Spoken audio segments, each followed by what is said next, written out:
Alors, en résumé, ce qu'on a demandé, c'est pourquoi Yaakov, qui nous enseigne Arvit, nous enseigne une tfila facultative. Vaivga bamakom vayensham.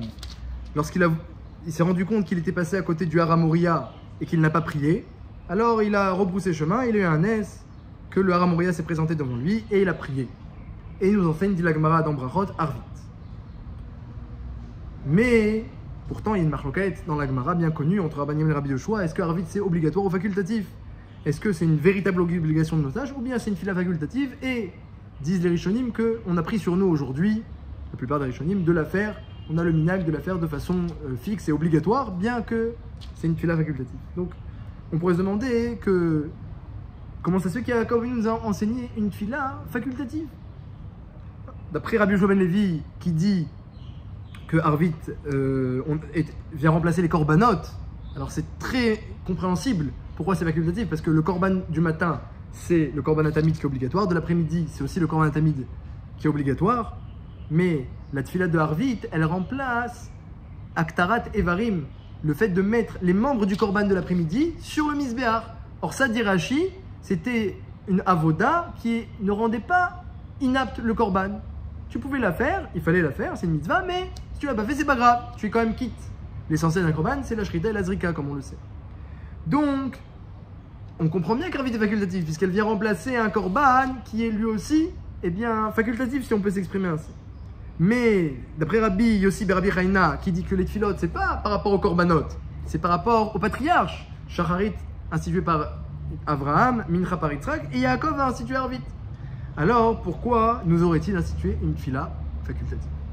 Alors, il y a beaucoup de Mefarshim qui disent que, Béhémet, si on dit que Yaakov Avinu nous a institué Arvit, il faudra dire aussi qu'Arvit est obligatoire. Mais, c'est pas obligé de dire comme ça, il y a d'autres réponses, donc on va essayer de le voir. Puis, on peut se demander c'est quoi l'intérêt d'une tfila facultative? Et en plus, on peut se demander aussi pourquoi, eh bien, on a besoin d'une tfila. Pourquoi c'est Yaakov Avinu qui a institué la tfila de la nuit? Il y a Abraham Avinu le matin, c'est le moment du chesed. On comprend bien que celui qui institue. L'après-midi, le coucher du soleil, c'est le moment où le chesed se finit. C'est la midatadine qui vient limiter le chesed. On peut comprendre aussi que c'est Yitzhak qui l'a institué. Mais la nuit, quel rapport avec Yaakov Avinu? Dans la mida et midat harachamim, ou midat haemet. À la limite, on aurait pu s'imaginer qu'Yitzhak institue la prière de la nuit, qui est aussi un moment de dîme.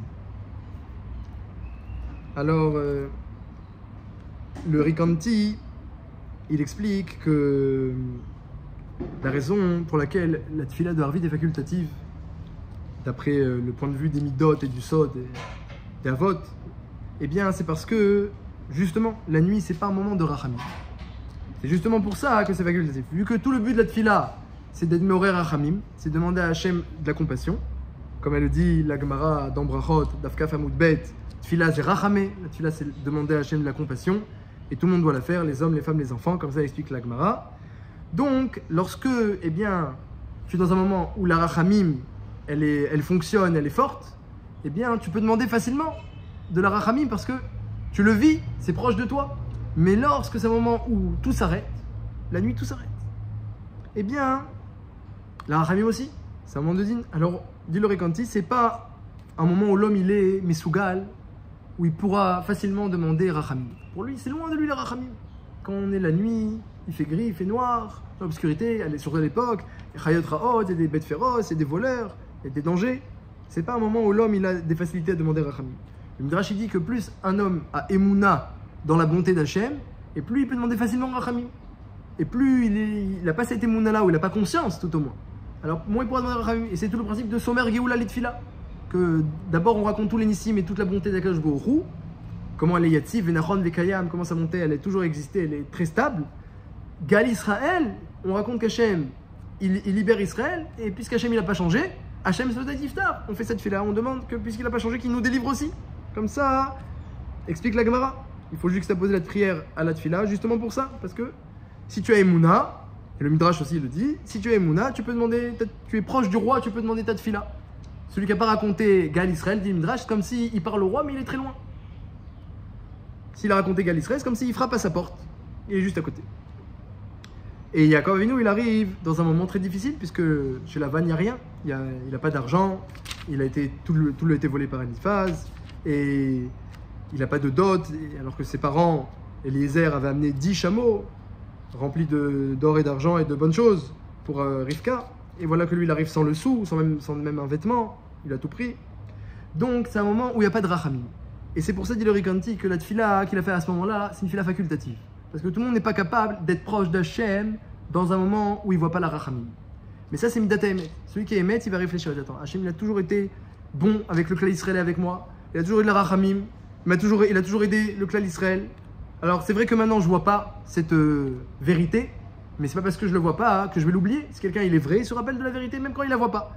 Hein, les gens qui sont pas vrais, ils perçoivent que le bout de leur nez. Quelqu'un qui est vrai, alors il se rappelle. Et il se renforce dans sa émouna. Et du coup, il pourra dire, même la nuit, Gal Israël, la chaîne Zotaï Tiftar, et demander à Gajbourou Rachamim. Donc c'est vrai que c'est une tfila facultative parce que tout le monde n'est pas capable, mais nous on l'a pris comme obligatoire sur nous.